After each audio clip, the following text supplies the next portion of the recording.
Hello everyone. देखिए class 6 का हम कर रहे हैं एनसीईआरटी। और आपको पता है किसी भी गवर्नमेंट एग्ज़ाम के लिए अगर आप ट्राई कर रहे हैं तो आपको एनसीईआरटी करना बहुत ही ज़रूरी है। तो हम एनसीईआरटी क्लास 6 कर रहे हैं और इसका चैप्टर 1 पहले ही किया जा चुका है।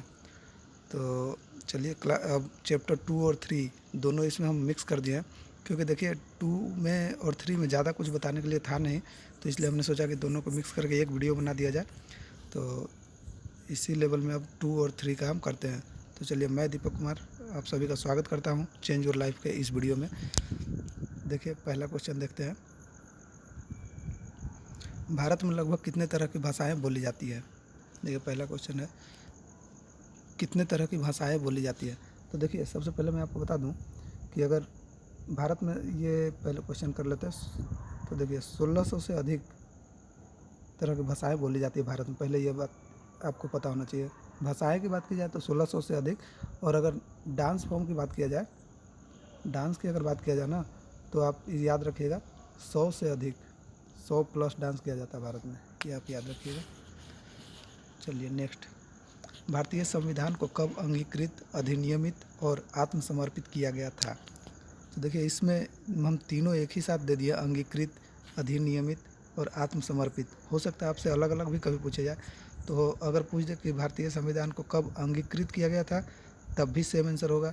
कब अधिनियमित किया गया था, तब भी सेम आंसर होगा। और पूछ दे आत्मसमर्पित कब किया गया था, तब भी वही आंसर होगा। तो इसका सही आंसर होगा ये 3 नंबर, 26 नवंबर 1949। देखिए इसका सही आंसर हो गया 26 नवंबर 1949। और ये बात आप याद रखिएगा, तीनों में से किसी भी तरह से क्वेश्चन पूछा जा सकता है।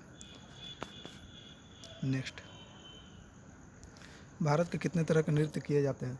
तो देखिए आपको बता चुके हैं, भारत में कितने 100 से अधिक तरह के नृत्य किए जाते हैं। ये इसका राइट आंसर हो गया। नेक्स्ट देखिए, आजकल कोई भी सरकार अपने आप को तब तक लोकतांत्रिक नहीं कह सकती जब तक वह अपने सभी नागरिकों को खाली स्थान क्या न दे दे। देखिए कोई भी देश का सरकार अगर है और वो अपने आप को लोकतांत्रिक यानी कि डेमोक्रेटिक घोषित करना चाहता है, तो कब तक घोषित नहीं कर देगा, उसका एक कंडीशन है, जो कि इनमें से है। कौन सा? देखिए इसका सही आंसर हो जाएगा वोट देने का अधिकार। जी हाँ, वोट देने का अधिकार जब तक नहीं हो 18 साल से, जैसा कि भारत में फिक्स है कि 18 साल से ऊपर के लोग वोट दे सकते हैं, तो सभी को वोट देने का अधिकार जब तक नहीं मिल जाता है, पूरे जितने भी लोग हैं उस देश के सभी को अगर वोट देने का अधिकार नहीं मिल जाता, तब तक कोई सा भी देश नहीं कह सकता कि हाँ वो अब ये डेमोक्रेटिक देश हो गया है। ठीक है, नेक्स्ट देखिए, सफरेज का अर्थ क्या होता है? देखिए पिछले क्वेश्चन में ही बता देना चाहिए था। खैर, सफरेज का अर्थ होता है वोट देने का अधिकार।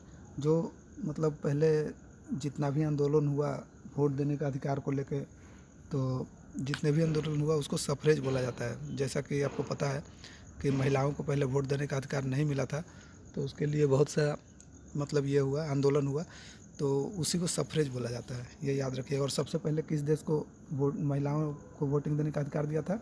न्यूजीलैंड ने। न्यूजीलैंड ऐसा पहला देश है जिसने महिलाओं को वोटिंग देने का अधिकार दिया था।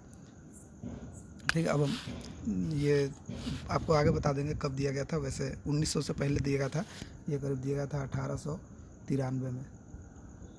ठीक है, नेक्स्ट क्वेश्चन, महिलाओं को मताधिकार देने वाला पहला देश। देखिए यहाँ पे क्वेश्चन ही आ गया, महिलाओं को मताधिकार देने वाला पहला देश कौन सा था? तो ये हो जाएगा ये न्यूजीलैंड। देखिए न्यूजीलैंड महिलाओं को मताधिकार देने वाला पहला देश था, जो कि 1893, याद रखिएगा ये सब। यूएसए कब दिया था? 1920 में। और इंग्लैंड कब दिया था? 1928 में। और फिनलैंड कब दिया था? 1906 में। देखिए एक बहुत ही इंपॉर्टेंट चीज़ यहाँ पे और भी बता देना चाहूँगा। फिनलैंड जब 1906 में महिलाओं को मताधिकार दिया, उसी समय ये मताधिकार ही नहीं दिया, बल्कि इसने ये भी किया कि सरकार में भी महिलाएँ शामिल हो सकेंगी। तो ये इसका बहुत ही ऐतिहासिक फैसला था। मतलब पार्लियामेंट में भी महिलाएं अपना वो है होगा, इनका अधिकार दिया गया कि पार्लियामेंट में भी महिलाएं चुनकर आएंगी। तो ये जो है फिनलैंड के बात में याद रखिएगा।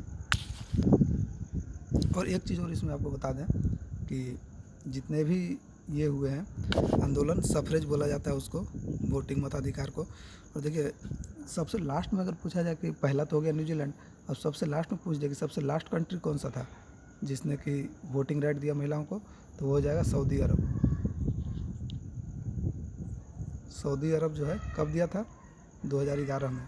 ठीक है, ये भी याद रखिएगा।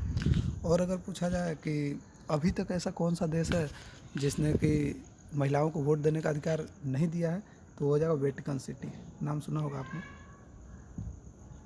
Vatican city. ये अभी तक अपने महिलाओं को वोट देने का अधिकार नहीं दिया है। ये 2-3 चीज़ें जो अब मैं आपको बताया वो याद रखिएगा, बहुत ही इम्पोर्टेंट है। नेक्स्ट देखिए, निम्नलिखित कथनों पर विचार कीजिए। 2 कथन दिए हुए हैं, इनमें से बताना है कि कौन सा सही है और कौन सा गलत।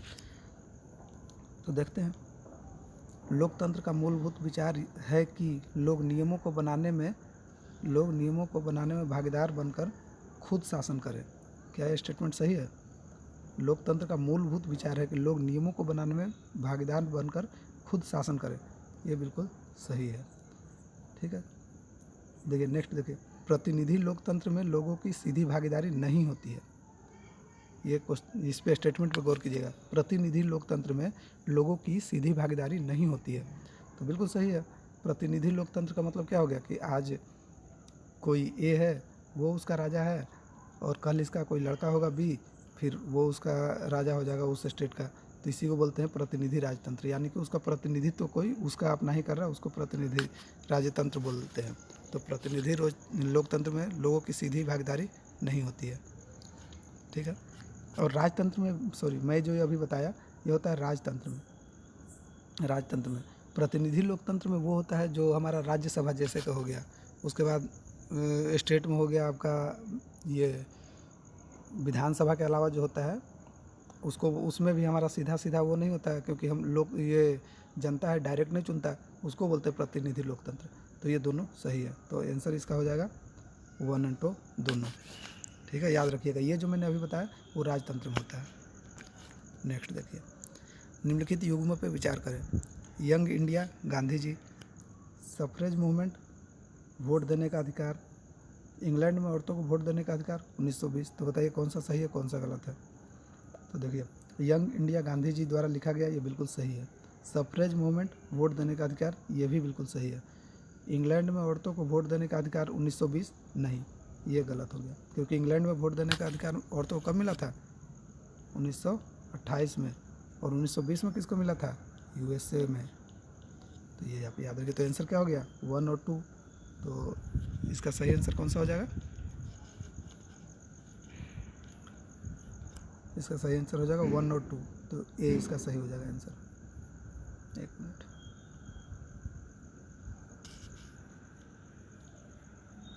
इसका आंसर हो जाएगा ए। चलिए, इस वीडियो में फ़िलहाल इतना ही। अब आपने अगर अभी तक इस चैनल को सब्सक्राइब नहीं किया तो सब्सक्राइब कर ले, क्योंकि हम ये NCERT का सीरीज़ कर रहे हैं पॉलिटी का। तो पॉलिटी आपको पता बहुत ही इंपॉर्टेंट है। ठीक है, नेक्स्ट सीरीज़ में नेक्स्ट मतलब वीडियो में मिलते हैं। Okay, thank you.